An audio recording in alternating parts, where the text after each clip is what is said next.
Southern Rail upped the stakes in its fights with unions today by threatening to sack all train guards who go on strike.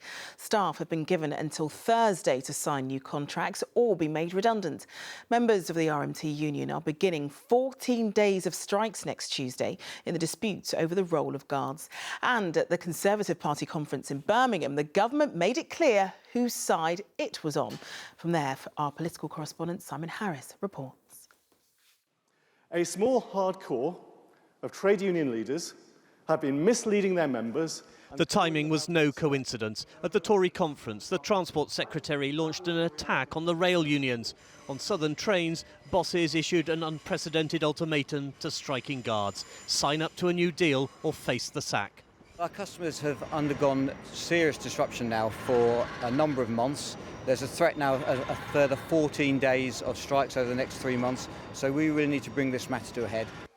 The company has given the RMT union a deadline of midday on Thursday. Conductors will get a £2,000 lump sum, but in return they must accept driver-only operation, drivers instead of guards closing train doors.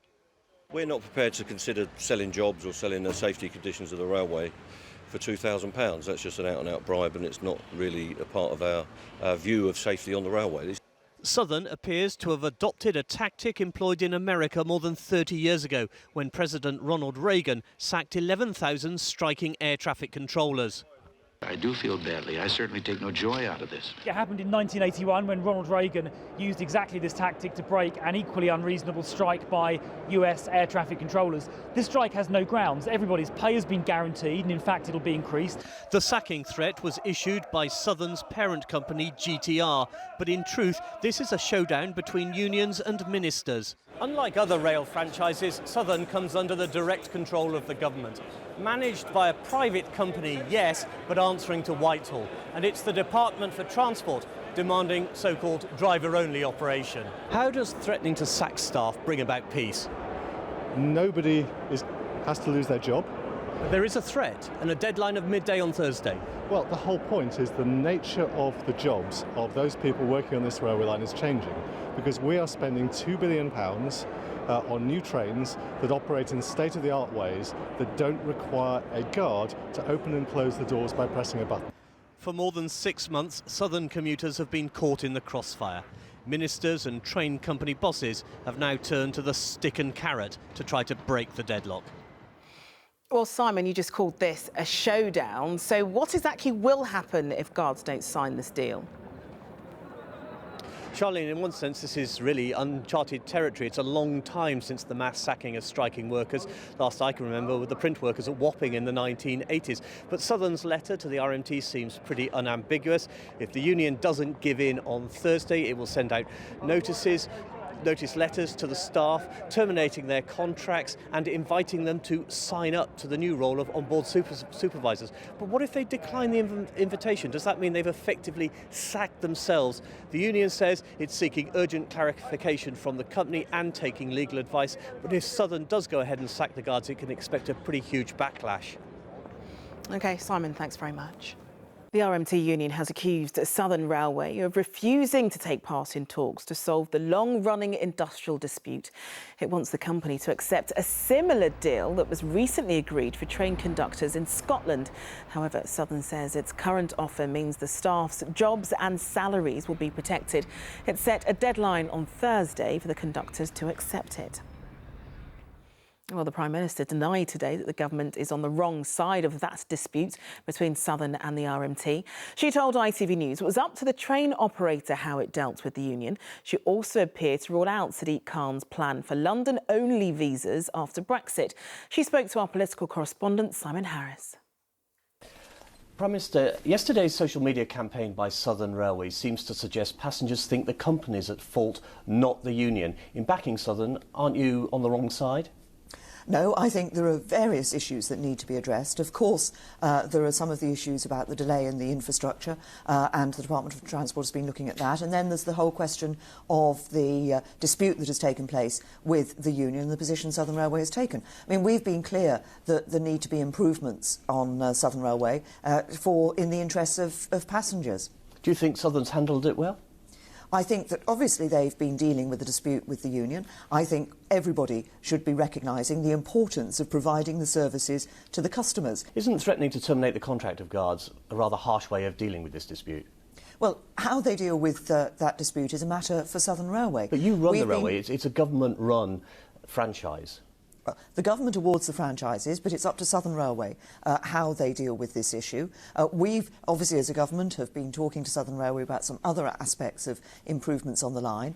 What I think is necessary is that the unions need to recognise the importance of ensuring that services are being delivered for passengers, because when there's a dispute of this sort, the only people who suffer are the passengers. Can I ask you about Brexit and the impact on London's economy? Sadiq Khan wants London-only work permits to ensure the supply of labour vital to London's economy. The Home Secretary seems lukewarm. David Davis seemed to veto the idea. Where do you stand? Well, the United Kingdom has a United Kingdom immigration policy. Currently, of course, we have rules for those coming into the UK from outside the EU. Once we leave the EU, we will be able to have control over the movement of people from the EU into the UK. But it's a United Kingdom immigration policy that we have, and it will be rules for the United Kingdom that will be set. So no special case for London? We're very conscious of the interest that London has, in particular sectors, the importance of the City of London as a leading financial centre around the world, for example, and we will be doing what we have always done in determining these policies, which is listening to businesses, listening to different sectors, recognising what their particular concerns and interests are, but the policy that will be developed will be a UK policy. But we also need to do something else here in the UK, which is ensure that we're skilling up people here in the UK to be able to take on the skilled jobs and not just feeling that people have to rely on bringing people in from overseas. Prime Minister, thank you. Well, Simon was, of course, speaking to the Prime Minister at the Conservative Party conference in Birmingham, and he's still there for us tonight. And she didn't quite say no to the idea of London-only visas, but it doesn't look too hopeful for Sadiq Khan, does it? Charlene, Prime Minister's senior politicians are all pretty accomplished at avoiding questions, and it's true that she didn't reject the idea out of hand, but I didn't detect any enthusiasm for London-only work permits, and she had plenty of opportunity there to say she was at least prepared to consider the idea. But her message on the post-Brexit immigration policy was quite clear. It will be a UK-wide policy, and that does seem to suggest that London will not be treated as a special case. And that, of course, will not be warmly received at City Hall by the Mayor, who does like the idea of work permits, and those businesses who fear the supply of labour vital to London's economy will dry up after Brexit. OK, Simon, thank you. There seems to be a breakthrough tonight in the Southern Rail dispute. Well, news of talks at least. The union and the rail company have agreed to meet tomorrow. Our political correspondent, Simon Harris, joins me. Any hope this could finally lead to a deal? A glimmer of hope, perhaps. After days of stalemate, they are at least talking. Whether they've got anything fresh to say to each other is another matter, because the union this afternoon told us it would not back down in the row over the role of guards and who closes train doors. And next week's three-day strikes are very much on. At the same time, Southern told us that it has no plans to reverse the decision it made on Monday to tell the guards to accept their new roles by midday tomorrow or have their contracts terminated. And the company still hasn't made it clear what happens after then if those conductors don't sign up to their new roles, although the RMT has a suspicion. It's a conscious decision of GTR Southern to sack long-serving, loyal, dedicated and competent staff. They're not putting themselves out of work. Their employer has decided that they may put them out of work. Interestingly, the meeting tomorrow doesn't start until after the noon deadline has expired.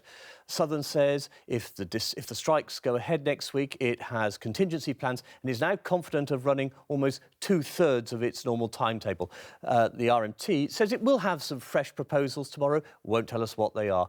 We'll have to wait and see, but at the moment, a glimmer of hope. Simon, thank you. Now, next week, Southern Rail strikes are on, and the guards who work for the company now face the prospect of being sacked after last-minute talks today collapsed. A series of 14 days of strikes will now begin, starting with a three-day walkout from next Tuesday. Our political correspondent Simon Harris has our report. Goodwill is in short supply in this increasingly bitter dispute, but when the RMT's senior officials turned up to meet Southern bosses, there was talk of a truce. It wouldn't last long. Morning. We think we've got a set of proposals that meets everyone's aspirations, including the company, so we're now going to present that to them, and hopefully they'll listen rather than do what they've normally been doing, which is just saying no way, Jose.